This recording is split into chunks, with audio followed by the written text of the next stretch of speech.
নমস্কার বন্ধুরা, আজকে আবার একটা অন্য রকমের ভিডিও নিয়ে চলে এসেছি। ফুলের মধু খেতে ভালোবাসে এমন অনেক পাখি আছে। পাখির ছবি তোলা যেমন কিছু মানুষের শখ, তেমনি পাখি দেখিয়ে দেওয়াও কিছু মানুষ জীবিকা হিসেবে বেছে নিয়েছে।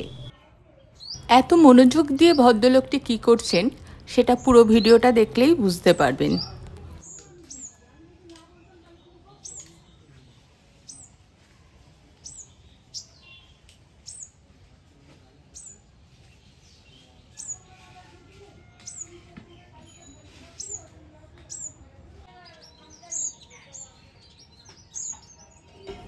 বাড়িতে ফুলের গাছ থাকলে ফুলের মধু খেতে মৌটুসি পাখি আসতে পারে, যাদের ইংরেজিতে বলে সানবার্ড। বিভিন্ন রকমের সানবার্ড, তবে একটা ফুলে আর কতটুকুই বা মধু আটে, সেই কারণেই ডাবর হানি দেওয়া, যাতে বারবার পাখিরা উড়ে আসে।